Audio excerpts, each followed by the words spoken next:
In an all-time classic at Neyland Stadium, Tennessee couldn't get it done against the Georgia Bulldogs. The streak is now 9 wins in a row for Georgia in the series, but I feel better about Tennessee football today than I did before the game, and I'm going to tell you why. Taking down. Hey, Lucas Panzica here from 104.5 The Zone and A to Z Sports. So Tennessee picks up its first loss of the season. Obviously, the path into the college football playoff now is more difficult than if you had won the game, if Max Gilbert had made that kick and Tennessee was 3-0. But I feel better about the state of this program in 2025 after watching that game than I did before. Before the game, I did not yet know if Tennessee was at a point in the Josh Heupel era where they could match up physically with Kirby Smart, where they could run the offense to the best of its ability to put up points against Kirby Smart. The idea of Tennessee putting up over 40 points in a game against that Kirby Smart Georgia defense, to be honest, felt far-fetched and impossible after watching the last few years of this rivalry where Tennessee, up until Saturday, had yet to score over 17 points in a game against the Bulldogs. I didn't know if Joey Aguilar was for real in this Tennessee offense as somebody that could legitimately threaten the better defenses on the schedule, or if he was just somebody that was, yes, better than Nico Iamaleava, but just padding stats against the likes of Syracuse and ETSU.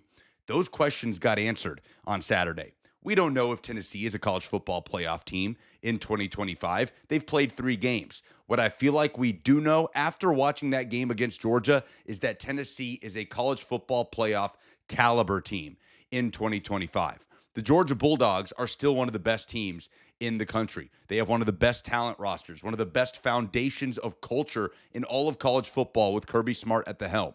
Tennessee was a missed kick away from winning that game against that program in a fashion that felt impossible as recently as a year ago.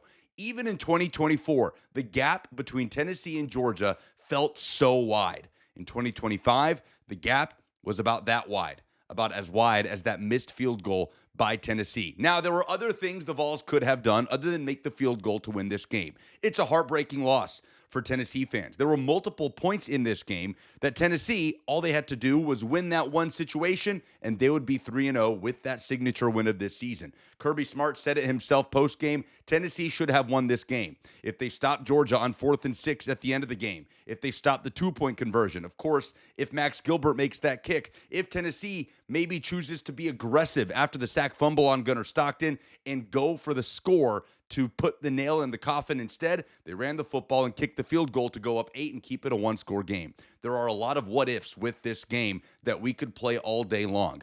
But the one thing that is for certain is that Tennessee went toe-to-toe with the Georgia Bulldogs. Is it a moral victory? No. Josh Heupel said after the game, this program is past moral victories, but it did inform us about what this Tennessee team can be in 2025 to a level that we did not know was possible until we saw it in the proof of concept on Saturday. So I don't know if Tennessee is going to be a college football playoff team this year, but I feel confident that they are capable of doing so after watching that loss against Georgia.